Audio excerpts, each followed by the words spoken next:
Hallelujah, hallelujah. ದೇವರಿಗೆ ಸ್ತೋತ್ರ. ದೇವರು ನಮಗೆ ಕೊಟ್ಟಿರುವಂತಹ ಮತ್ತೊಂದು ದಿನವನ್ನ ಕರ್ತನಿಗೆ ನಾವು ಸಮರ್ಪಿಸಿ ದೇವರ ಜೀವವುಳ್ಳ ವಾಕ್ಯಗಳನ್ನ ನಾವು ಕೇಳಲಿಕ್ಕೆ ಹೋಗುತ್ತಾ ಇದ್ದೇವೆ. ಕರ್ತನಿಗೆ ಸ್ತೋತ್ರ, ದೇವಾದಿದೇವನಿಗೆ ಸ್ತೋತ್ರ. ಪ್ರತಿ ವಾರ ಪ್ರತಿ ದಿನ ನಾವು ಈ ಕಾಲಗಳಲ್ಲಿ ದೇವರ ವಾಕ್ಯವನ್ನ ಕೇಳುತ್ತಾ ಬರುತ್ತಾ ಇದ್ದೇವೆ. ಅದು ಖಂಡಿತ ಆಶೀರ್ವಾದದಾಯಕವಾಗಿರುತ್ತವೆ. ಕರ್ತನಿಗೆ ಸ್ತೋತ್ರ. ನೀವು ಒಂದು ಶಾಲೆಗೆ ಒಂದು ಟೀಚಿಂಗ್ಗೆ ಹೋಗಬೇಕಾದ್ರೆ, ಅಂದ್ರೆ ಒಂದು ಟೀಚರ್ ಆಗಿ ಹೋಗಬೇಕಾದ್ರೆ ನಿಮ್ಮನ್ನ ಅವರು ಟೆಸ್ಟ್ ಮಾಡ್ತಾರೆ.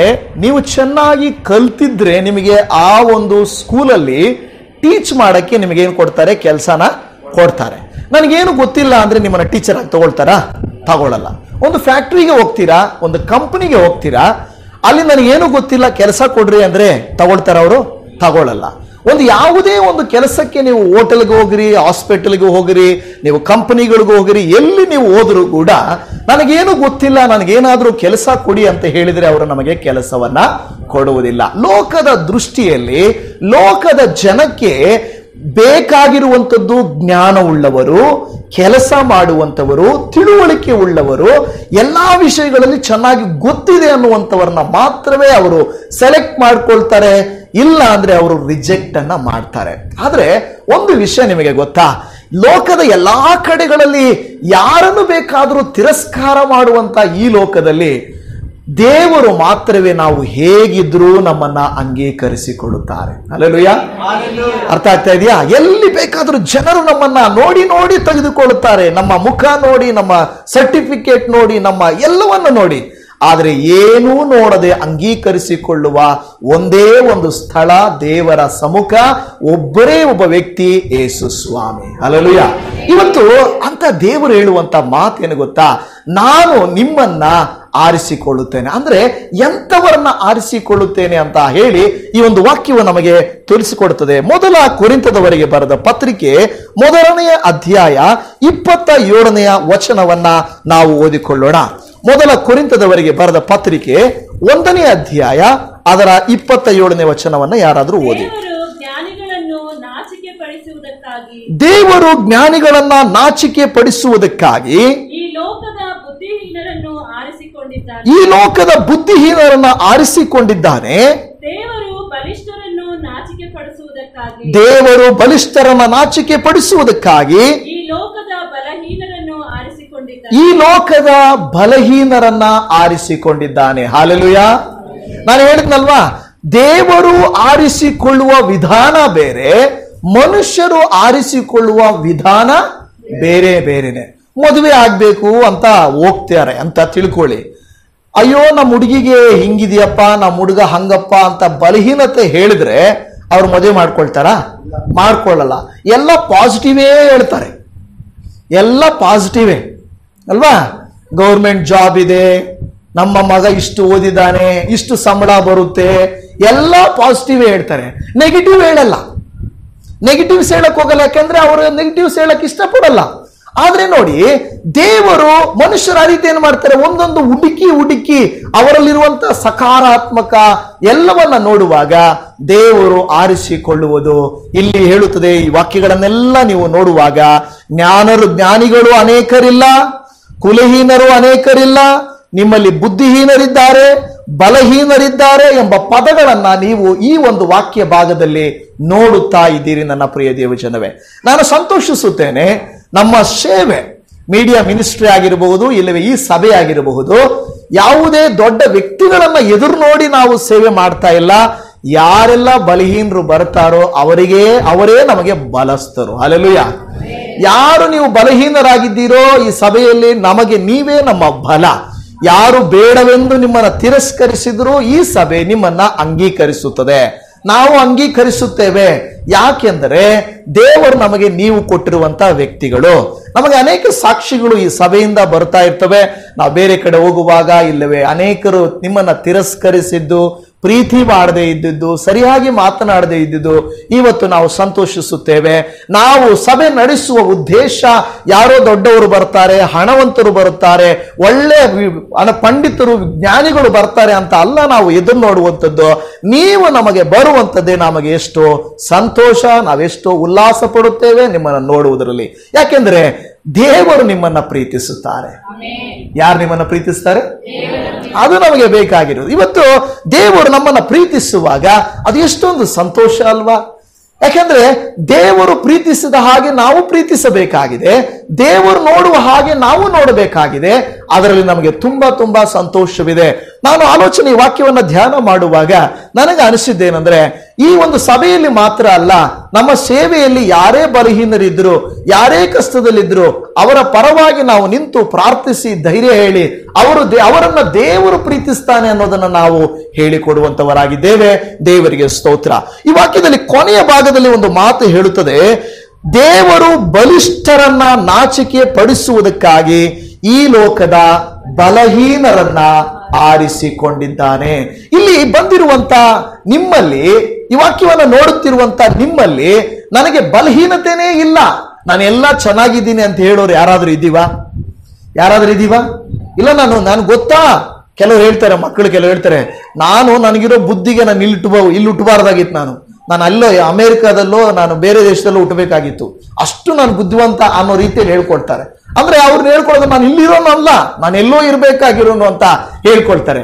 ಆದರೆ ಪ್ರಿಯ ದೇವ ಜನವೇ, ಮನುಷ್ಯರಾಗಿರುವಂತ ನಮ್ಮಲ್ಲಿ ವೈಯಕ್ತಿಕವಾಗಿ ಶರೀರದಲ್ಲಾಗಿರಬಹುದು, ಕುಟುಂಬದಲ್ಲಾಗಿರಬಹುದು, ನಮ್ಮ ಆತ್ಮಿಕ ಜೀವಿತದಲ್ಲಾಗಿರಬಹುದು, ನಾವು ಬಲಹೀನರೇ.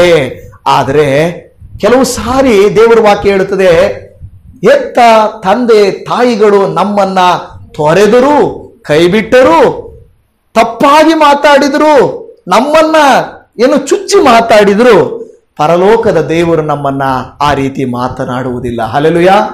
ಕೆಲವು ತಂದೆ ತಾಯಿಗಳಿಗೆ ಹೆಚ್ಚು ಮಕ್ಕಳಿರ್ತಾರೆ, ಕೆಲವ್ರನ್ನ ಹೊಗಳ್ತಾರೆ, ಕೆಲವ್ರನ್ನ ತೆಗಳ್ತಾರೆ, ಹೌದಲ್ವಾ? ಕೆಲವ್ರನ್ನ ಹೊಗಳ್ತಾರೆ, ಕೆಲವರು ತೆಗಳ್ತಾರೆ. ನೋಡು, ಆಕೆ ನೋಡಿ ಕಲ್ತ್ಕೋ, ಇವನ್ ನೋಡಿ ಕಲ್ತ್ಕೋ, ಅವಳು ಹಂಗ ನೋಡು, ಇದು ನೋಡು ಅಂತ ಹೋಲಿಕೆ ಮಾಡಿ, ಆಕೆ ನೀನ್ ಸರಿ ಇಲ್ಲ, ಆಕೆ ಸರಿ ಇದ್ದಾಳೆ, ಆಕೆ ನೋಡು ಚೆನ್ನಾಗಿದ್ದಾಳೆ, ಈಕೆ ನೋಡಿ ಚೆನ್ನಾಗಿದ್ದಾನೆ.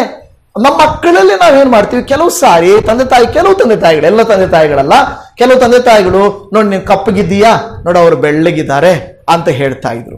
ಓಕೆ, ನಮ್ಮ ತಾಯಿನ ನನ್ನ ಬಗ್ಗೆ ಹಂಗೆ ಹೇಳ್ತಾ ಇದ್ರು.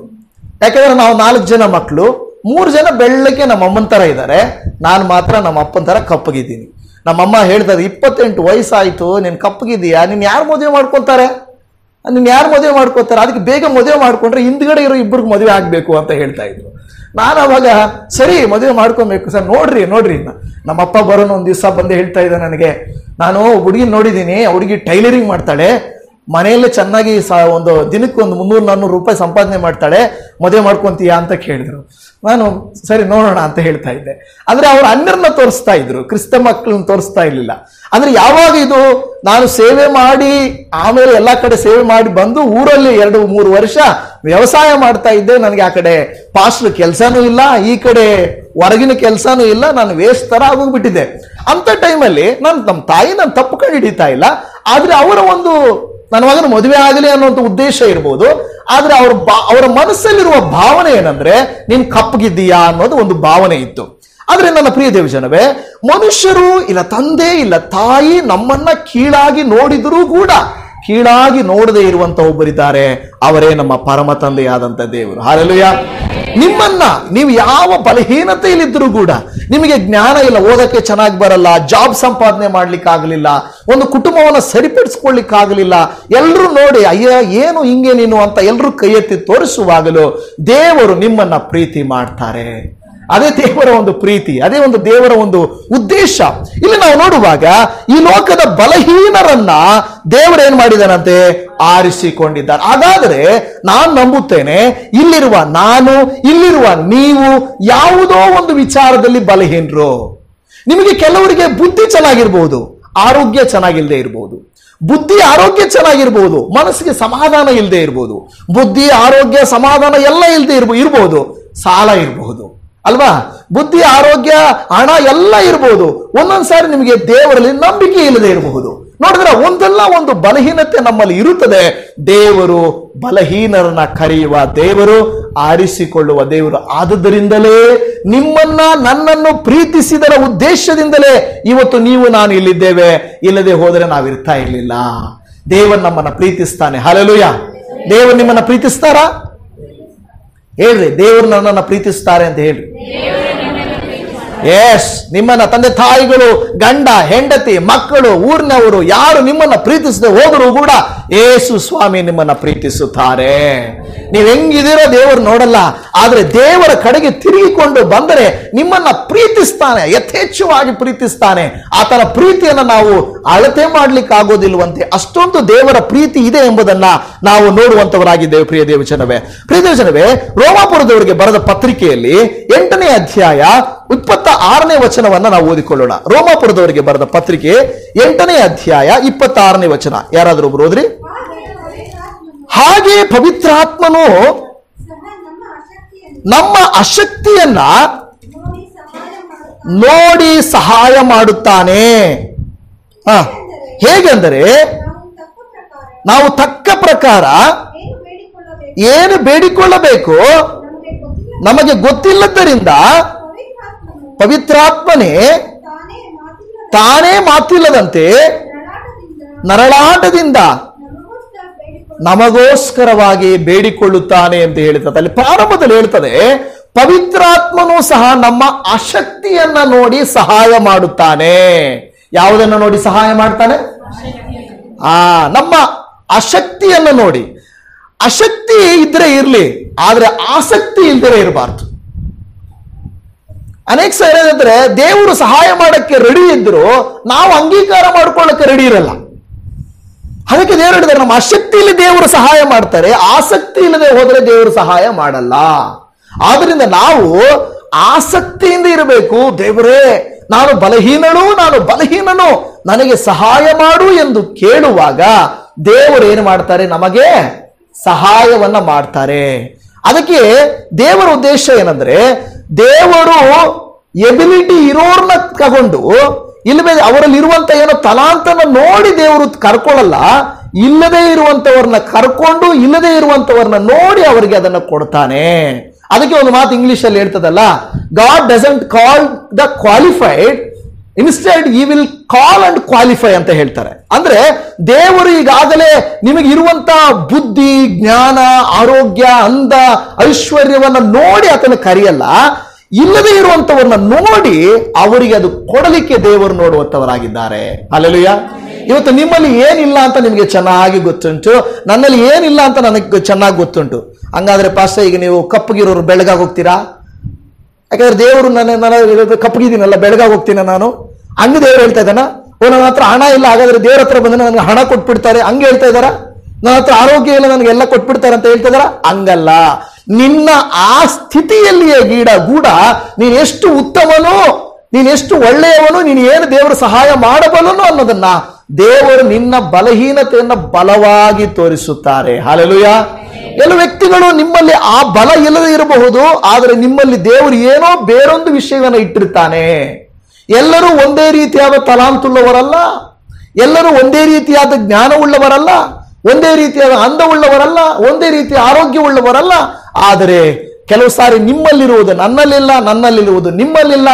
ಆದರೆ ಅವರವರ ತಲಾಂತು, ಅವರವರ ಆರೋಗ್ಯ, ಅವರವರ ಆಶೀರ್ವಾದ ದೇವರಿಗೆ ಬಹಳ ಮುಖ್ಯ. ಹಲ್ಲೆಲೂಯಾ. ಇವತ್ತು ನೀವು ನಾನು ಒಂದು ಮಾತು ದೇವರಿಗೆ ಹೇಳ್ಬೋದು, ದೇವರೇ, ನನ್ನ ಆಸಕ್ತಿಯನ್ನ ನೀವು ನೋಡಿದ್ದೀರಾ. ಕೆಲವು ಸಾರಿ ನಾವೆಷ್ಟೋ ಪ್ರಯಾಸ ಪಡ್ತೇವೆ, ಯಾವುದೋ ಒಂದು ವಿಷಯದಲ್ಲಿ ನಾವು ತುಂಬಾ ಪ್ರಯಾಸ ಪಡ್ತಾ ಇರ್ತೇವೆ, ಅದರಿಂದ ಹೊರಗಡೆ ಬರಲಿಕ್ಕೆ ಪ್ರಯಾಸ ಪಡ್ತಾ ಇರ್ತೇವೆ. ಕೆಲವು ಸಾರಿ ನಾವು ಕೆಲವು ರೂಢಿಗಳನ್ನ, ಕೆಲವು ಕೆಟ್ಟತನವನ್ನ ಬಿಡಬೇಕೆಂದು ಆಸೆ ಪಡ್ತಾ ಇರ್ತೇವೆ, ಆದರೆ ನಮ್ಮಿಂದ ಅದನ್ನು ಬಿಡ್ಲಿಕ್ಕೆ ಸಾಧ್ಯವಾಗುವುದೇ ಇಲ್ಲ. ಕೆಲವು ಸಾರಿ ಅದೇ ಯಾರೋ ಒಬ್ರು ಈ ರೀತಿಯಾಗಿ ಹೇಳ್ತಾರೆ, ಒಂದು ಸಾರಿ ಒಂದು ಹಡಗಿನಲ್ಲಿ ಹೋಗ್ತಾ ಇರ್ತಾರೆ. ಒಂದು ಹಡಗಿನಲ್ಲಿ ಹೋಗುತ್ತಿರುವಾಗ ಆ ಹಡಗಿನಲ್ಲಿ ಒಬ್ಬ ಮನುಷ್ಯ, ಒಂದು ಕರಡಿ ಇತ್ತಂತೆ. ಒಬ್ಬ ಮನುಷ್ಯ, ಒಂದು ಕರಡಿ ಹೋಗ್ತಾ ಇದ್ದಾರೆ. ಈಗ ಏನು ಪ್ರಾಬ್ಲಮ್ ಇಲ್ಲ, ಕರಡಿ ತನ್ನ ಪಾಡು ಕೂತ್ಕೊಂಡಿದೆ, ಮನುಷ್ಯ ತನ್ನ ಪಾಡಿಗೆ ಹೋಗ್ತಾ ಇದ್ದಾನೆ. ಆದ್ರೆ ಹೋಗ್ತಾ ಇರುವಾಗ ಸ್ವಲ್ಪ ಏನಾಯ್ತು, ಹಡಗು ಸ್ವಲ್ಪ ಏನಾಯ್ತು, ಏನೋ ಅಲೆಗಳು ಬಂದು ಅದು ಬಿದ್ದೋಗ್ಬಿಡ್ತು. ಈಗ ಇಬ್ಬರು ನೀರು ಪಾಲಾಗೋದ್ರು. ಕರಡಿನೂ ನೀರಲ್ಲಿದೆ, ಮನುಷ್ಯನೂ ನೀರಲ್ಲಿದೆ. ಈಗ ಮನುಷ್ಯನ ಉದ್ದೇಶ ಏನಂದ್ರೆ, ನಾನು ಈ ಒಂದು ನೀರಿನಿಂದ ಆಚೆ ಬೀಳ್ಬೇಕು ಅಂತ. ಕರಡಿಗೂ ಕೂಡ ಈ ನೀರಿನಿಂದ ಆಚೆಗೆ ಬೀಳ್ಬೇಕು ಅಂತ ಆಸೆ ಇರ್ತದೆ. ಆದರೆ ಇಬ್ಬರು ಒಂದಾದಾಗ ಏನಾಗ್ಬಿಡುತ್ತಂದ್ರೆ, ಕರಡಿ ಇವನ್ ಬಿಡಲ್ಲ, ಇವನ್ ಕರಡಿ ಬಿಡಲ್ಲ, ಇಬ್ರು ಕೂಡ ನೀರಲ್ಲೇ ಇದ್ದು ಬಿಡುವಂತ ರೀತಿಯಲ್ಲಿ ಆಗ್ಬಿಡುತ್ತದೆ. ಅಂದ್ರೆ ಏನಾಗುತ್ತೆ ಗೊತ್ತಾ, ಇದರ ಅರ್ಥ ಏನು ಗೊತ್ತಾ, ಮನುಷ್ಯ ಅನ್ನೋದು ನಾವು, ಕರಡಿ ಅನ್ನೋದು ನಮ್ಮಲ್ಲಿರುವಂತ ಒಂದು ಕೆಟ್ಟತನ, ಒಂದು ಕೆಟ್ಟ ರೂಢಿ. ನಾವು ಕರಡಿಯನ್ನ ಬಿಟ್ಬಿಡ್ಬೇಕು ಅಂತ ಅಂದುಕೊಳ್ಳುತ್ತೇವೆ, ಕರಡಿ ನಮ್ಮನ್ನ ಬಿಡಲ್ಲ. ಅಂದ್ರೆ ಕೆಟ್ಟತನ ಅನ್ನೋದು ನಮ್ಮನ್ನ ಬಿಡೋದೇ ಇಲ್ಲ. ನನಗೆ ಬೇಡವೇ ಬೇಡಪ್ಪ, ನನಗೆ ಈ ಕೆಟ್ಟತನ ಬೇಡ, ನನಗೆ ಈ ಆಲೋಚನೆ ಬೇಡ, ನಾನು ದೇವರಿಂದ ದೂರ ಆಗೋದು ನನಗೆ ಬೇಡ, ನಾನು ದೇವರಿಗೆ ಹತ್ತಿರವಾಗಿ ಇರಬೇಕು, ದೇವರಿಗೆ ಮೆಚ್ಚುಗೆಯಾಗಿ ಇರಬೇಕು ಅಂತ ನಾವು ಪ್ರಯತ್ನ ಮಾಡ್ತಾ ಇರ್ತೀವಿ. ಆದ್ರೆ ಕರಡಿ ತರ ಆ ಕೆಟ್ಟದ್ದು ನಮ್ಮನ್ನ ಹಿಂದೆ ಹಿಂದೆ ಹಿಂದೆ ಬರ್ತಾ ಇರ್ತದೆ. ಈ ಒಂದು ಸಾರಿ, ಇನ್ನೊಂದು ಸಾರಿ, ಇನ್ನು ಕೆಲವು ದಿನ ಅಂತ ಹೇಳಿ ಆ ಕರಡಿ ನಮ್ಮನ್ನ ಹಿಂದಟ್ಟುತ್ತಾ ಇರ್ತದೆ. ಪ್ರಿಯದೇವಜನವೇ, ನಾವೆಷ್ಟೋ ಪ್ರಯಾಸ ಪಡುತ್ತೇವೆ ಆ ಒಂದು ಪಾಪದಿಂದ, ಆ ಒಂದು ಬಲಹೀನತೆಯಿಂದ, ನಮ್ಮ ಕುಟುಂಬ ಹಾದು ಹೋಗುತ್ತಿರುವ ಕಷ್ಟದಿಂದ ನಾವು ಹೊರಗಡೆ ಬರಬೇಕಂತ ಪ್ರಯತ್ನ ಪಡ್ತಾನೆ ಇರ್ತೀವಿ. ಆದರೆ ನಮ್ಮ ಕೈಯಲ್ಲಿ ಸಾಧ್ಯವಾಗೋದಿಲ್ಲ. ಅದಕ್ಕೆ ದೇವರು ಹೇಳ್ತಾನೆ, ಅದು ಹೇಳ್ತದೆ, ನಿಮ್ಮ ಅಶಕ್ತಿಯನ್ನ ನೋಡಿ ಯಾರು ಸಹಾಯ ಮಾಡ್ತಾರಂತೆ? ಪವಿತ್ರ ಆತ್ಮನು ನಮಗೆ ಸಹಾಯ ಮಾಡ್ತೇನೆ. ಹಲ್ಲೆಲೂಯಾ. ನಿಮಗೆ ದೇವರ ಸಹಾಯ ಬೇಕಾ? ಇಲ್ಲ, ನಾನಷ್ಟಕ್ಕೆ ನಾನು ಮಾಡ್ತೇನೆ, ನನ್ನಷ್ಟಕ್ಕೆ ನಾನು ಏನ್ ಬೇಕಾದ್ರೂ ಮಾಡ್ತೇನೆ ಅಂತ ನೀವು ಹೋಗ್ತಾ ಇದ್ದೀರಾ? ನಮ್ಮಷ್ಟಕ್ಕೆ ನಾವು ಹೋದ್ರೆ ನಮ್ಮ ಶಕ್ತಿ ಸಾಲದು, ನಮ್ಮಿಂದ ಆಗದು. ಯೇಸುವಿನ ಶಿಷ್ಯರು ಕೂಡ ಕೆಲವು ಸಂದರ್ಭಗಳಲ್ಲಿ ಯೇಸು ಸ್ವಾಮಿ ಹತ್ರ ಕೇಳ್ತಾರೆ, ಯೇಸು ಸ್ವಾಮಿ, ನೀವಿಷ್ಟೊಂದು ಅದ್ಭುತಗಳನ್ನ ಮಾಡ್ತೀರಲ್ವಾ, ನಮ್ಮ ಕೈಯಲ್ಲಿ ಯಾಕಾಗಲ್ಲ? ಯಾಕಾಗಲ್ಲ ಅಂದ್ರೆ ನಿಮಗೆ ನಂಬಿಕೆ ಸಾಲದು, ನಿಮಗೆ ನಂಬಿಕೆ ಸಾಲದು. ಹಾಗಾದ್ರೆ ನಂಬಿಕೆ ಎಲ್ಲಿಂದ ಬರುತ್ತದೆ ಅವರೇ? ದೇವರ ವಾಕ್ಯವನ್ನ ಕೇಳುವುದರಿಂದ ಬರುತ್ತದೆ, ದೇವರ ಮೇಲೆ ನಂಬಿಕೆ ಇಡುವುದರಿಂದ ಬರುತ್ತದೆ, ದೇವರ ಸಹಾಯವನ್ನ ಕೇಳುವುದರಿಂದ ಬರುತ್ತದೆ ಎಂಬುದಾಗಿ ನಾವು ನೋಡುತ್ತೇವೆ. ಈಗ ನೋಡಿ, ಒಂದು ತಂದೆ ನಾನಿದ್ದೀನಿ ಅಂತ ತಿಳ್ಕೊಳ್ಳಿ, ಸಣ್ಣ ಮಗು ಇದೆ. ಸಣ್ಣ ಮಗುವಿಗೆ ಒಂದು ಕಲ್ಲು ಇರುತ್ತೆ. ಆ ಕಲ್ಲನ್ನ ಎತ್ತಬೇಕಂತ ಆ ಮಗು ಪ್ರಯತ್ನ ಮಾಡ್ತಾ ಇರ್ತದೆ. ಆ ಮಗು ಅಂದ್ಕೊಳುತ್ತೆ, ಇದು ನನ್ನ ಕೈಯಲ್ಲಿ ಎತ್ತಕ್ಕಾಗಲ್ಲ. ಆ ಮಗು ತುಂಬಾ ಪ್ರಯತ್ನ ಮಾಡ್ತಾ ಇರ್ತದೆ, ಎತ್ತಕ್ಕೆ ಆಗಲ್ಲ, ಕಲ್ಲನ್ನ ಎತ್ತಕ್ಕೆ ಆಗಲ್ಲ. ಒಂದು ವೇಳೆ ಅಲ್ಲೇ ಅವರಪ್ಪ ಕೂತ್ಕೊಂಡಿರ್ತಾನೆ, ಆ ಮಗು ಏನ್ ಮಾಡ್ಬೋದು? ತಾನೇ ಎತ್ತಿ ಎತ್ತಿ ಎತ್ತಿ ಪ್ರಯತ್ನ ಮಾಡಿ ಎತ್ತಲಿಕ್ಕೆ ಆಗದೇ ಇರುವಾಗ ಆ ಮಗು ಅಪ್ಪನನ್ನ ಕೇಳ್ಬೋದು, ಅಪ್ಪ ನನಗೆ ಸ್ವಲ್ಪ ಇದನ್ನ ಎತ್ತಲಿಕ್ಕೆ ಹೆಲ್ಪ್ ಮಾಡು, ಸಹಾಯ ಮಾಡು ಅಂತ ಕೇಳಿದ್ರೆ ಆ ತಂದೆ ಬಂದು ಏನ್ ಮಾಡ್ತಾನೆ? ಆ ಕಲ್ಲನ್ನ ಈಸಿಯಾಗಿ ಎತ್ತಿ ಎಲ್ಲಿ ಬೇಕು ಅಲ್ಲಿ ಆಗ್ತಾನೆ. ನೋಡಿ, ಇಲ್ಲಿ ಎರಡು ಆಪ್ಷನ್ ಇದೆ. ಆ ಮಗು ಅದಕ್ಕೆ ಗೊತ್ತಿಲ್ಲದೆ ಏನ್ ಮಾಡ್ತಾ ಇರ್ತದೆ, ಅದು ಎತ್ತಕ್ಕೆ ಟ್ರೈ ಮಾಡ್ತಾನೆ ಇರ್ತದೆ. ಅಪ್ಪನ ಸಹಾಯ ಕೇಳಬೇಕು ಅಂತ ಅವರಿಗೆ ಆ ಮಗುಗೆ ಅನಿಸೋದೇ ಇಲ್ಲ, ಅನಿಸಲ್ಲ ಮಗುಗೆ. ಏನಂದ್ರೆ ನಾನು ಮಾಡಬಲ್ಲೆ, ನನ್ನ ಕೈಯಲ್ಲಿ ಆಗುತ್ತೆ ಅಂತ ಎತ್ತುತ್ತೆ, ತಳ್ಳುತ್ತೆ, ತಿರುಸುತ್ತೆ, ಏನೆಲ್ಲ ಮಾಡುತ್ತೆ, ಎತ್ತಕ್ಕೆ ಆಗಲ್ಲ. ಅನೇಕ ಸಾರಿ ನೀವು ನಾನು ಕೂಡ ಇದೇ ರೀತಿನೇ, ಮಕ್ಕಳ ರೀತಿಯಲ್ಲಿ ನಮ್ಮ ತಲೆನೇ ಓಡಲ್ಲ. ಕೆಲವು ಸಾರಿ ಏನ್ ಮಾಡ್ಬೇಕು ಅಂತ ನಮಗೆ ಗೊತ್ತಾಗೋದೇ ಇಲ್ಲ. ಕೆಲವು ಸಾರಿ ನಿಜ ಹೇಳ್ಬೇಕಾದ್ರೆ ಈ ವಿಷಯಕ್ಕಾಗಿ ಪ್ರಾರ್ಥನೆ ಮಾಡಬೇಕು ಅನ್ಸಲ್ಲ ನಮಗೆ. ಹೌದಾ? ನಿಮ್ಗೆ ಯಾವತ್ತಾದ್ರೂ ಅನ್ಸಿದೆ ಆ ರೀತಿ? ಕೆಲವು ವಿಷಯಗಳಿಗೆ ನಾನು ಯಾಕೆ ಇಷ್ಟು ಚಿಂತೆ ಮಾಡ್ತಾ ಇದ್ದೀನಿ, ನಾನು ಯಾಕೆ ಇಷ್ಟು ಟೆನ್ಷನ್ ಮಾಡ್ಕೊತಾ ಇದ್ದೀನಿ, ಹೋಗಿ ಪ್ರೇಯರ್ ಮಾಡೋಣ ಅಂತ ಅನ್ಸಲ್ಲ. ಕೆಲವು ಸಾರಿ ನಮಗೆ ಪ್ರಾರ್ಥನೆ ಮಾಡೋಕ್ಕೂ ಅನ್ಸಲ್ಲ, ದೇವರ ಪ್ರಸನ್ನತೆಯಲ್ಲಿ ಕೂತ್ಕೊಳ್ಳಿಕ್ಕೂ ನಮಗೆ ಅನಿಸಲ್ಲ. ಯಾಕೆಂದ್ರೆ ಮಕ್ಕಳ ರೀತಿಯಲ್ಲಿ ನಮ್ಮ ಶಕ್ತಿಯ ಮೇಲೇನೆ ನಾವು ಡಿಪೆಂಡ್ ಆಗಿ ನಾವು ಹೋಗ್ತಾ ಇರ್ತೇವೆ. ಅದಕ್ಕೆ ದೇವರ ವಾಕ್ಯ ಹೇಳುತ್ತದೆ, ನಿನ್ನ ಅಶಕ್ತಿ ಏನು ಅಂತ ನನಗೆ ಗೊತ್ತಿದೆ, ನೀನು ಏನ್ ಮಾಡಬೇಕು? ಪವಿತ್ರಾತ್ಮನ ಸಹಾಯವನ್ನ ತೆಗೆದುಕೊಳ್ಳಬೇಕು. ಹಲ್ಲೆಲೂಯಾ. ಯಾಕೆಂದ್ರೆ ದೇವರು ಹೇಳ್ತಾನೆ, ಯೇಸು ಸ್ವಾಮಿ ಹೇಳಿದ್ರು, ನಾನೊಬ್ಬ ನಿಮಗೆ ಸಹಾಯಕನನ್ನ. ಯಾರು ಹೇಳಿದ್ದು? ಯೇಸು ಸ್ವಾಮಿ ಹೇಳಿದ್ರ ಇಲ್ವಾ? ಯೇಸು ಸ್ವಾಮಿ ಹೇಳಿದ್ರು, ನಾನು ನಿಮಗೊಬ್ಬ ಸಹಾಯಕನನ್ನ ಕಳುಹಿಸುತ್ತೇನೆ, ಆತನೇ ನಿಮಗೆ ಏನ್ ಮಾಡ್ತಾನೆ? ನಿಮ್ಮ ಅಶಕ್ತಿಯನ್ನ ನೋಡಿ ನಿಮಗೆ ಸಹಾಯವನ್ನ ಮಾಡುತ್ತಾನೆ ಎಂದು ದೇವರ ವಾಕ್ಯ ಹೇಳುತ್ತಾ ಇದೆ. ಬೈಬಲ್ ಅಲ್ಲಿ ಅನೇಕ ಸಂದರ್ಭಗಳಲ್ಲಿ ನಾವು ನೋಡುವಾಗ ಅವರು ತಮ್ಮ ಶಕ್ತಿಯಿಂದ ಆಗುವುದಿಲ್ಲ ಎಂದಾಗ ದೇವರು ತನ್ನ ಶಕ್ತಿಯಿಂದ ಅವರಿಗೆ ಮಾರ್ಗ ಮಾಡಿದರು ಎಂದು ನಾವು ನೋಡುತ್ತಾ ಇದ್ದೇವೆ. ಇಸ್ರಾಯೇಲರ ಜೀವಿತದಲ್ಲಿ ಅನೇಕ ಯುದ್ಧಗಳನ್ನ ಅವರು ಎದುರುಗೊಂಡ್ರು. ನಾವು ಒಂದು ಹಾಡು ಹಾಡಿದ್ವಿ ಇವತ್ತು. ನನಗೆ ಆ ಹಾಡು ಆಗುತ್ತಿಲ್ಲ. ಏನಂದ್ರೆ, ನಾವು ಆಡುವಾಗ ಅವರಲ್ಲಿ ಅವರೇ ಹೊಡ್ಕೊಂಡು ಸತ್ತರು. ಅಸಾಧ್ಯವೂ ಒಂದೂ ಇಲ್ಲ, ನಿನ್ನಿಂದ ಎಲ್ಲವೂ ಸಾಧ್ಯ ಎಲ್ಲ ಸಾಧ್ಯ ಅಂತ ಹೇಳಿದಾಗ ಏನೋ ಸ್ತುತಿ ಸ್ತೋತ್ರ ಆರಂಭಿಸಲು ವೈರಿಗಳು ತಮ್ಮೊಳಗೆ ಒಡೆದಾಡಿ ಸತ್ತು ಹೋದ್ರಂತೆ. ಅವರೊಳಗೆ ಏನ್ ನಡೀತು? ಹಳೆ ಒಡಂಬಡಿಕೆಯಲ್ಲಿ ಹಂಗೆ ಅಲ್ವಾ? ಶತ್ರುಗಳನ್ನೇ ಒಡೆದು ಸತ್ತೋದ್ರು. ದೇವರು ಹೇಳುವಂತ ಮಾತು, ನಿನ್ನ ಕೈಲಿ ಆಗಲ್ಲ ತಾನೆ, ನೀನ್ ನನ್ನನ್ನು ಕೇಳಿಕೋ, ನಿನ್ ಕೆಲಸ ನೀನ್ ಮಾಡು, ನನ್ನ ಕೆಲಸ ನಾನ್ ಮಾಡ್ತೀನಿ. ನಮ್ಮ ಕೈಯಲ್ಲಿ ಏನಾಗುತ್ತೆ? ಸ್ತುತಿ ಮಾಡಕ್ಕಾಗುತ್ತಾ? ಆಗುತ್ತಾ ನಿಮ್ ಕೈಯಲ್ಲಿ? ಆಗುತ್ತೆ. ಪ್ರಾರ್ಥನೆ ಮಾಡ್ಲಿಕ್ಕೆ ಆಗುತ್ತಾ? ನಂಬಲಿಕ್ಕಾಗುತ್ತಾ? ನೋಡಿ, ಇದು ಈಸಿ. ದೇವರು ಹೇಳ್ತಾನೆ, ನೀನು ನಂಬು, ನೀನು ಪ್ರಾರ್ಥಿಸು, ನೀನು ಸ್ತುತಿಸು, ಮಿಕ್ಕಿದ್ದನ್ನ ನಾನು ಮಾಡ್ತೇನೆ. ಹಲ್ಲೆಲೂಯಾ. ಮೋಶೆ ಹೋಗಿ ಎರಿಕೋ ಸ್ವಲ್ಪ ಪ್ರದೇಶವನ್ನು ಸುತ್ತಕೊಂಡು ಬನ್ನಿಯಪ್ಪ ಅಂತ ಹೇಳಿದಾಗ 12 ಜನ ಹೋಗಿ ಸುತ್ತಕೊಂಡು ಬಂದ್ರು. 10 ಜನ ಅದರಲ್ಲಿ ಏನ್ ಹೇಳಿದ್ರು? ಅಯ್ಯೋ, ಆ ಜನರು ದೊಡ್ಡದಾಗಿದಾರಪ್ಪ, ಅದು ನೋಡುವಾಗ ಅವರ ಕೋಟೆ ದೊಡ್ಡದಾಗಿದೆ, ಅವರ ಸೈನ್ಯ ದೊಡ್ಡದಾಗಿದೆ, ನಾವಂತೂ ಎರಿಕೋವನ್ನ ದಾಟಿ ಹೋಗಲಿಕ್ಕೆ ಆಗಲ್ಲ, ನಮ್ಮ ಕೈಯಲ್ಲಿ ಆಗಲ್ಲ. ಆಗ ನಮ್ಮ ಕೈಯಲ್ಲಿ ಆಗಲ್ಲ ಅಂದ್ರೆ ಏನ್ ಮಾಡ್ಬೇಕು? ಇವ್ರೇನ್ ಮಾಡಿದ್ರು? ದೇವ್ರ ಹತ್ರ ಹೋದ್ರು. ದೇವ್ರೆ, ಏನಪ್ಪ ಏನ್ ಮಾಡೋದು ಈಗ? ಎರಿಕೋ ತುಂಬಾ ಈ ತರ ಇದೆ. ಆದ್ರೆ ದೇವರು ಅವರ ಹತ್ರ ಹೇಳಿದ್ರು, ಯೆಹೋಶುವ ಕಾಲೇಬನ ಮೂಲಕವಾಗಿ ಹೇಳಿಸಿದ್ರು, ಅವರೆಷ್ಟು ದೊಡ್ಡವರಾದರು, ಅದು ಕೋಟೆ ಎಷ್ಟು ದೊಡ್ಡದಾಗಿದ್ದರು, ನಿಮ್ಮ ದೇವರು ಅದಕ್ಕಿಂತ ದೊಡ್ಡವನು, ನಿಮ್ಮ ದೇವರು ಅದಕ್ಕಿಂತ ದೊಡ್ಡವರು. ಅಯ್ಯೋ, ಮತ್ತೆ ಹೆಂಗಾಗುತ್ತೆ? ನೀವು ನಿಮ್ಮ ಕೈಯಲ್ಲಾದದ್ದನ್ನ ಮಾಡ್ರಿ, ನಾನ್ ನನ್ನ ಕೈಯಲ್ಲಾಗಿದ್ದನ್ನ ಮಾಡ್ತೇನೆ. ದೇವರು ಹೇಳಿದ್ರು, ನೀವು ಪ್ರತಿದಿನ 1 ಸಾರಿ ಎರಿಕೋ ಕೋಟೆ ಸುತ್ತಲೂ, ಕೋಟೆ ಅಂದ್ರೆ ಕೋಟೆ ಪಕ್ಕದಲ್ಲೆಲ್ಲ, ಅವ್ರಿಗೆ ಗೊತ್ತಿಲ್ಲದಂಗೆ ನೀವು ಸುತ್ತಾಕೊಂಡು ಬನ್ರಿ. 1 ಸಾರಿ, 1 ದಿನಕ್ಕೆ 1 ಸಾರಿ ಸುತ್ತಾಕೊಂಡ್ ಬರ್ಬೇಕು. ವೆರಿ ಗುಡ್, ಈಸಿ ಆಗಿದೆ. ಆದ್ರೆ 1 ಸಾರಿ ಸುತ್ತಾಕೊಂಡ್ಬಿಟ್ರೆ ಕೆಲಸ ಆಗುತ್ತಾ? ಅವ್ರಿಗೆ ಮನ್ಸಲ್ಲಿ ಅನ್ಬೋದು, ಏನಿದು ಸ್ತುತಿ ಮಾಡುತ್ತಾ 1 ರೌಂಡ್ ಹಾಕೊಂಡ್ ಬಂದ್ರೆ ಈ ಕೆಲಸ ಆಗುತ್ತಾ? ಇದು ಒಳ್ಳೆ ಕೆಲಸ ಆಯ್ತು. ಅದೇನು ಹೇಳಿದ್ರೆ, ಅದೇನೋ ಎತ್ತಿಗೆ ಜ್ವರ ಬಂದ್ರೆ ಎಮ್ಮೆಗೆ ಬರೆ ಹಾಕಿದ್ರು ಅಂದಂಗೆ, ಯಾರಿಗೋ ಜ್ವರ ಬಂದ್ರೆ ಯಾರಿಗೋ ಬರೆ ಹಾಕಿದ್ರು ಅಂತ. ಹಂಗಾದ್ರೆ ಹೆಂಗಾಗುತ್ತೆ? ನಾವು 1 ರೌಂಡ್ ಹಾಕೊಂಡು ಬಂದ್ರೆ ನಮಗೆ ಜಯ ಸಿಗುತ್ತಾ? ದೇವ್ರು ಹೇಳೋದು, ನಿನ್ ಕೆಲಸ ನಿನ್ ಕೈಯಲ್ಲಿ ಆಗುತ್ತಾ ಇಲ್ವೋ? 1 ರೌಂಡ್ ಹಾಕೋದು, ಹಾಕೊಂಡ್ ಬಾ. ಆಯ್ತು ದೇವ್ರೆ, ಆಯ್ತು. 6 ದಿವಸ 6 ರೌಂಡ್ ಹಾಕಿದ್ರು. 7ನೇ ದಿವಸ ಏನ್ ಹೇಳಿದ್ರು ದೇವ್ರು? 7 ಸಾರಿ ಅಂದ್ರು. ದೇವ್ರೆ, ಇದೇನಪ್ಪ ಇದು? 6 ದಿನದಲ್ಲಿ ಆಗದೆ ಇರೋದು 7ನೇ ದಿನದಲ್ಲಿ ಆಗ್ಬಿಡುತ್ತಾ? ಅವರ ಅಪನಂಬಿಕೆ ಹಂಗಿರ್ಬೋದು. ಆದ್ರೆ 7ನೇ ದಿನದಲ್ಲಿ ಅವರು 7 ಸಾರಿ ಸುತ್ತಾಕೊಂಡು ಬಂದು ಸ್ತುತಿಯನ್ನ ಮಾಡುವಾಗ, ಹಾಲೆಲೂಯಾ, ಏನ್ ನಡೀತಲ್ಲಿ? ಕೋಟೆಯು ತಾನಾಗಿ ಬಿದ್ದು ಹೋಯ್ತು. ಹಾಲೆಲೂಯಾ. ಯಾರು ಬೀಳಿಸಿದ್ರ ಅದನ್ನ? ದೇವರು ಬೀಳಿಸಿದ್ರು. ಇವ್ರೇನ್ ಮಾಡಿದ್ರು? ಯಾರೋ ಬೀಳಿಸಿದ್ರ? ಇವ್ರು ಬೀಳಿಸ್ಲಿಲ್ಲ. ಆರಾಮಾಗಿ 6 ದಿನ 6 ಸಾರಿ ಸುತ್ತಿದ್ರು. ಆದ್ರೆ 7ನೇ ದಿನ ಸ್ವಲ್ಪ ಸುಸ್ತಾಯ್ತು ಇವ್ರಿಗೂ. 7 ಸಾರಿ ಸುತ್ತಿದ್ರು. ಇವತ್ತು ನಿಮ್ಮ ಕೈಯಲ್ಲಿ, ನನ್ನ ಕೈಯಲ್ಲಿ ಆಗುವುದನ್ನು ನಾವು ಮಾಡಿದರೆ, ಆಗದೇ ಇರುವ ಕೃತ್ಯವನ್ನ ದೇವರು ನಮಗೋಸ್ಕರ ಮಾಡಿಕೊಡುತ್ತಾರೆ. ಹಾಲೆಲೂಯಾ. ನಿಮ್ಮ ಕುಟುಂಬಗಳಲ್ಲಿ ಹೋರಾಟಗಳಿವೆ, ನಿಮ್ಮ ವೈಯಕ್ತಿಕ ಜೀವಿತಗಳಲ್ಲಿ ಅನಾರೋಗ್ಯ ಇದೆ, ಸಮಸ್ಯೆ ಇದೆ, ನಮ್ಮ ಕೈಯಲ್ಲಿ ದುಡಿಯಕ್ಕಾಗ್ತಾ ಇಲ್ಲ, ಎಲ್ಲಿ ಹೋಗಿ ಕೆಲಸ ನಮಗೆ ಸಾಕಾಗುವಷ್ಟು ಕೆಲಸ ಸಿಗ್ತಾ ಇಲ್ಲ, ಮಾಡ್ತಾ ಇರೋ ಕೆಲಸದಲ್ಲಿ ಸಂಬಳ ಸಾಕಾಗ್ತಾ ಇಲ್ಲ. ಎಷ್ಟೆಷ್ಟೋ ನಾವು ಟ್ರೈ ಮಾಡ್ತೇವೆ, ಹೌದಲ್ವಾ? ಎಲ್ಲಿ ಖರ್ಚು ಕಡಿಮೆ ಮಾಡಬೇಕು ಅಲ್ಲಿ ಕಡಿಮೆ ಮಾಡ್ತೇವೆ.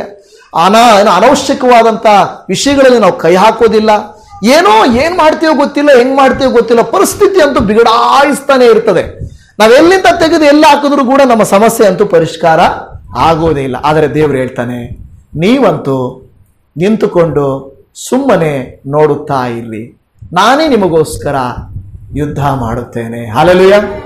ನಮಗೋಸ್ಕರ ಯುದ್ಧ ಅಂದ್ರೆ ಇವತ್ತು ನಾವೇನು ಯುದ್ಧ ಮಾಡ್ಬೇಕಲ್ಲ. ದೇವರು ಹೇಳೋದು, ನಿಮಗೋಸ್ಕರ ನಾನು ನಿಲ್ತೇನೆ, ನೀವಂತೂ ಸುಮ್ಮನೆ ಇರ್ರಿ. ಎಲ್ಲಿರ್ರಿ? ಸುಮ್ಮನೆ ಇರ್ರಿ ಅಂದ್ರೆ ಆರಾಮಾಗಿ ನಿದ್ದೆ ಮಾಡ್ರಿ.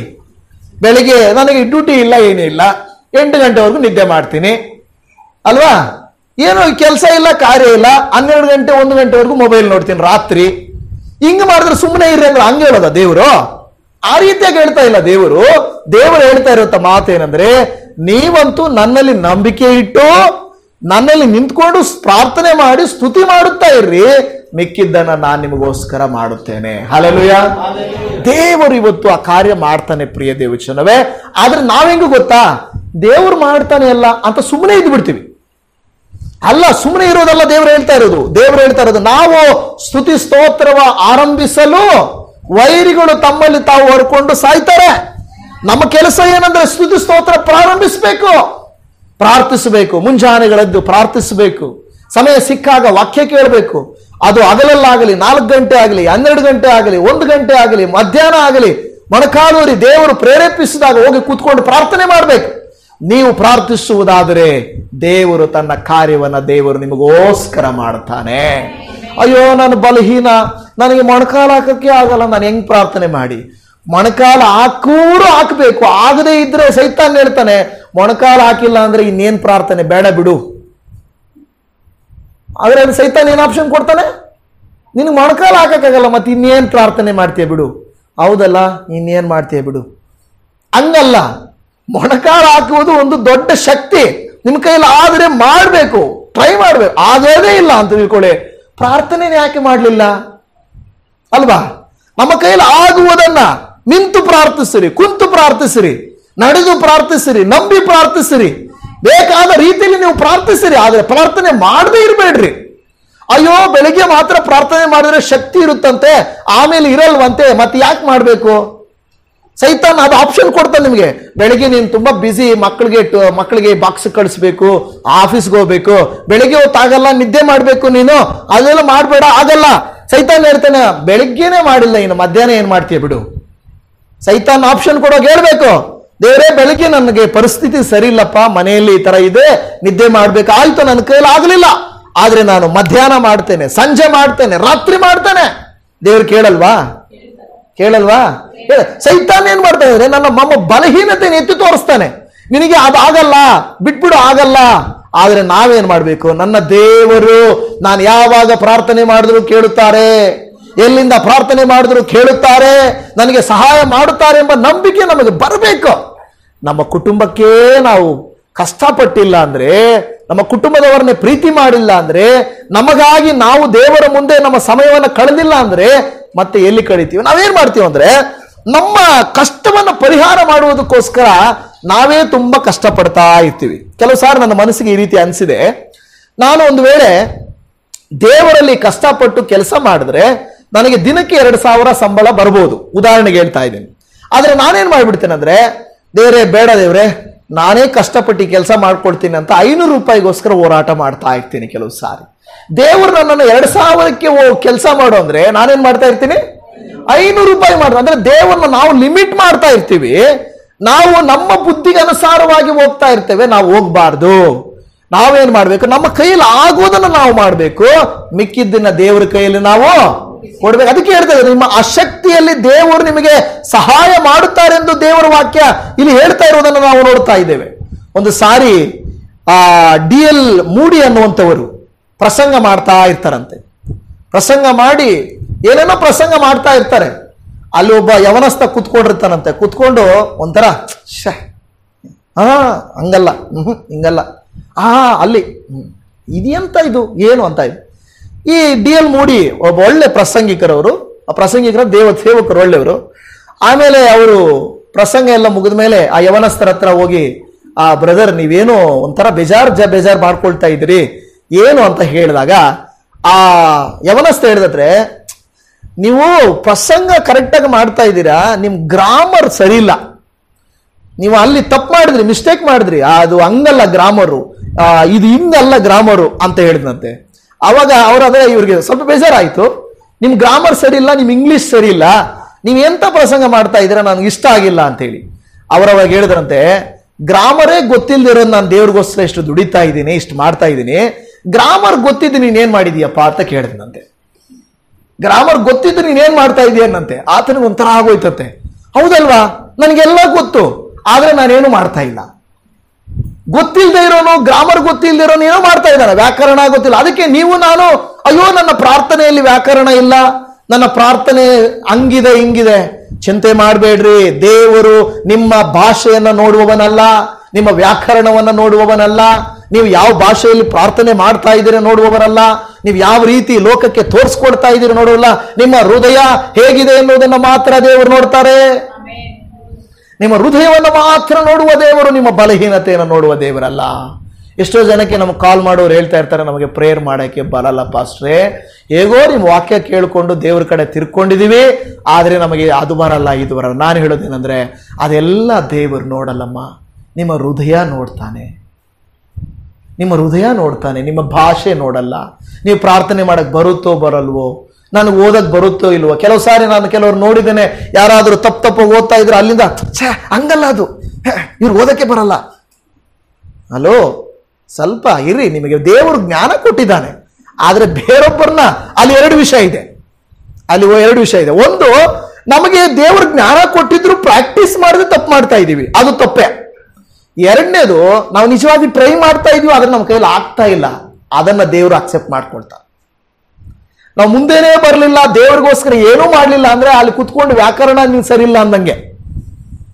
ಅಯ್ಯೋ, ನೀನ್ ವ್ಯಾಕರಣ ಸರಿ ಇಲ್ಲ, ಹಂಗಲ್ಲಪ್ಪ, ನಾನು ದೇವರಿಗೋಸ್ಕರ ಏನಾದ್ರೂ ಮಾಡ್ಲಿಕ್ಕೆ ಓಡ್ತಾ ಇದ್ದೇನೆ, ನೀನ್ ಏನೂ ಮಾಡ್ತಾ ಇಲ್ವೇ. ಇವತ್ತು ನನ್ನ ಪ್ರಿಯ ದೇವಜನವೇ, ದೇವರು ನಮ್ಮನ್ನು ಕೂಡ ಹಾಗೆಯೇ ಹೇಳುವಂತ ಮಾತು, ನೀವು ನಾನು ಏನಂದ್ರೆ ನಮ್ಮಲ್ಲಿ ಒಂದು ಬಲಹೀನತೆ ಇರಬಹುದು, ನಾವು ಏನೂ ಬಾರದೇ ಇರಬಹುದು. ಅದರ ಮೊದಲ ಕೊರಿಂಥದವರಿಗೆ ಬರೆದ ಪತ್ರಿಕೆ 1:28 ವಾಕ್ಯವನ್ನು ಓದ್ರಿ. ಅದರ ಮುಂದಿನ ಭಾಗ 1ನೇ ಅಧ್ಯಾಯ 28ನೇ ವಾಕ್ಯ.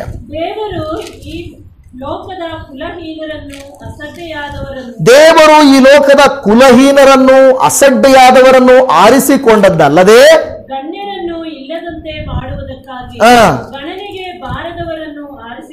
ಆಮೇನ್, ಇಲ್ಲಿ ಹೇಳ್ತದೆ ಗಣನೆಗೆ ಬಾರದವರನ್ನ ಆರಿಸಿಕೊಂಡಿದ್ದಾನೆ. ಹಾಲೆಲೂಯಾ. ನಾನು ಕಳೆದ ಸಾರಿ ಎಲ್ಲೋ ಒಂದ್ಸಾರಿ ಹೇಳ್ತಾ ಇದ್ದೆ, ಕೆಲವರು ಆಕಾಶದಲ್ಲಿ ಗ್ರಹಗಳನ್ನ ಅಧ್ಯಯನ ಮಾಡ್ತಾರೆ, ಚಂದ್ರಲೋಕಕ್ಕೆ ಹೋಗಿ ಬರ್ತಾರೆ, ಏನೇನೋ ಆವಿಷ್ಕಾರಗಳನ್ನ ಮಾಡುತ್ತಾರೆ, ಸಮುದ್ರದ ಆಳಕ್ಕೆ ಹೋಗುತ್ತಾರೆ, ತಿಳಿಯದ ಗೂಢಾರ್ಥಗಳನ್ನ ಕಂಡುಹಿಡಿಯುತ್ತಾರೆ. ಆದರೆ ಅವೆಲ್ಲವುಗಳನ್ನ ಸೃಷ್ಟಿಸಿದ ಸೃಷ್ಟಿಕರ್ತನೆ ಯಾರು ಅಂತ ಅವ್ರಿಗೆ ಗೊತ್ತಿಲ್ಲ. ಆದರೆ ನಾವು ಅಜ್ಞಾನಿಗಳು, ಓದು ಬರಹ ಇಲ್ಲದೇ ಇರೋರು, ಸರಿಯಾಗಿ ಡಿಗ್ರಿಗಳಷ್ಟೇ ಮಾಡ್ಕೊಂಡಿರ್ಬೋದು, ಅದಕ್ಕೆ ಕೆಳಗಿರ್ಬೋದು. ನಾವು PhD ಮಾಡಿಲ್ಲ, ನಾವು ಸೈಂಟಿಸ್ಟ್ಗಳಲ್ಲ, ನಾವು ಡಾಕ್ಟರ್ಗಳಲ್ಲ, ನಾವು ಏನೋ ಆಸ್ಟ್ರೋನಟ್ಸ್ ಅಲ್ಲ.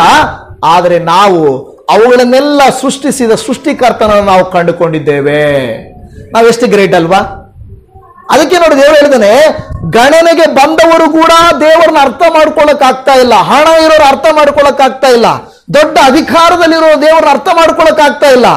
ಯಾವ ಯೋಗ್ಯತೆ ಇಲ್ಲ ಇರುವಂತ ನಮಗೆ ದೇವರು ಎಂತ ಪರಲೋಕದ ಬಗ್ಗೆ ರಹಸ್ಯಗಳನ್ನು ತಿಳಿಯಪಡಿಸಿದ್ದಾನೆ. ನಿಮಗೆ ಗೊತ್ತಿರುವ ಪರಲೋಕದ ರಹಸ್ಯ ಸೈಂಟಿಸ್ಟ್ ಗೊತ್ತಿಲ್ಲ, ಡಾಕ್ಟರ್ಗಳಿಗೆ ಗೊತ್ತಿಲ್ಲ, ಆಸ್ಟ್ರೋನಟ್ಸ್ಗೆ ಗೊತ್ತಿಲ್ಲ, ಅಧಿಕಾರಿಗಳಿಗೆ ಗೊತ್ತಿಲ್ಲ. ನಿಮಗೆ ಗೊತ್ತು ನಾನು ಸತ್ರೆ ಎಲ್ಲಿಗೆ ಹೋಗ್ತೀನಿ ಅಂತ. ಹೌದಲ್ವಾ? ಎಲ್ಲಿ ಹೋಗ್ತೀರಾ? ಹೌದಲ್ವಾ? ಹೇಳಿ ಸ್ವಲ್ಪ ಗಟ್ಟಿಯಾಗಿ. ಎಲ್ಲಿ ಹೋಗ್ತೀರಾ? ಸತ್ರೆ ಹೋಗ್ತೀರಾ? ನಿಜಾನಾ? ಓಕೆ, ದೇವ್ರ ಸ್ತೋತ್ರ. ನಾವು ಯಾರು ಬರ್ಕೊಡಕ್ಕಾಗಲ್ಲ, ಆದ್ರೆ ಹೋಗ್ತೀವಿ ಅನ್ನೋ ನಂಬಿಕೆ ಇದೆ. ಆದ್ರೆ ನೀವು ಇದೇ ಕ್ವಶನ್ ಬೇರೆಯವ್ರನ್ನ ಕೇಳಿದ್ರೆ, ನೀವು ಸತ್ತ ಮೇಲೆ ಎಲ್ಲಿ ಹೋಗ್ತೀರ ಅಂತ ಕೇಳಿದ್ರೆ ಏನ್ ಹೇಳ್ತಾರೆ? ಯಾರು ನೋಡೋರಪ್ಪ ಅಂತಾರೆ. ಅಂದ್ರೆ ಅವ್ರಿಗೆ ಗೊತ್ತಿಲ್ಲ ನೋಡಿ, ಅವ್ರಿಗೊಂದು ನಿರೀಕ್ಷೆನೇ ಇಲ್ಲ. ಒಂದು ಅವಿದ್ಯಾವಂತರಾಗಿರುವ ನಾವು, ಸ್ವಲ್ಪ ಓದಿರುವ ನಾವು ಧೈರ್ಯವಾಗಿ ಹೇಳ್ತಾ ಇದೀವಿ, ಏನೇ ಇಲ್ಲ, ನಾವಿಲ್ಲಿ ಸತ್ರೆ ದೇವ್ರ ಮಕ್ಕಳು, ನಾವು ದೇವ್ರ ಹತ್ರ ಹೋಗ್ತೀವಿ ಅನ್ನೋ ಆ ಧೈರ್ಯದ ಮಾತು ಕೋಟಿ ಹಣ ಇರೋರ ಹತ್ರ ಕೂಡ ಆ ಧೈರ್ಯ ಇಲ್ಲ. ಓದಿ ಈಗ ಸತ್ತು ಸ್ಮಶಾನದಲ್ಲಿರೋರಿಗೆ ಆ ಧೈರ್ಯ ಇಲ್ಲ. ನಮಗೆ ಆ ಧೈರ್ಯ ಇದೆ. ಹಾಗಾದ್ರೆ ಯಾರು ಗಣನೆಗೆ ಬರುವಂತವರು? ನೋಡಿ, ನಮ್ಮನ್ನ ದೇವರು ಎಂತಹ ಗಣನೆಗೆ ತಂದಿದ್ದಾರೆ ನೋಡ್ರಿ. ದೇವರು ಅಂತ ಒಂದು ಕೃಪೆಯನ್ನು ನಮಗೆ ಕೊಟ್ಟಿದ್ದಾರೆ ನೋಡ್ರಿ. ದೇವರು ಆರಿಸಿಕೊಂಡದ್ದು ಮೀನ್ ಹಿಡಿಯೋರ್ನ, ವ್ಯವಸಾಯ ಮಾಡೋರ್ನ, ಸುಂಕ ವಸೂಲಿ ಮಾಡೋರ್ನ, ಕೆಲಸಕ್ಕೆ ಬಾರದೇ ಇರೋರ್ನ ಆಯ್ಕೆ ಮಾಡಿಕೊಂಡ ಅಲ್ವಾ? ಮೋಶೆ ಹೇಳ್ತಾನೆ, ಅಯ್ಯ ನಾನು ತೊದಲು ಮಾತಿನವನಯ್ಯ, ನನ್ನನ್ನು ಬಿಟ್ಬಿಡು ಅಂತಾನೆ. ಅವನನ್ನು ದೇವರು ಆರಿಸ್ಕೊಳ್ತಾನೆ ಅಲ್ವಾ? ಕೆಲವರು ಹೇಳ್ತಾರ, ಇಲ್ಲಯ್ಯ ನನಗೇನು ಅರ್ಹತೆನೇ ಇಲ್ಲ. ಅದು ಯೆರೆಮೀಯ ಹೇಳ್ತಾನೆ, ನಾನು ಹೊಲಸು ತುಟಿಯವನು, ನಾನು ಬೇಡ. ದೇವರು ಹೇಳ್ತಾನೆ, ನೀನೇ ಬೇಕಪ್ಪ. ಯಾರು ಬಲಹೀನರೋ ನನಗೆ ಬೇಕು.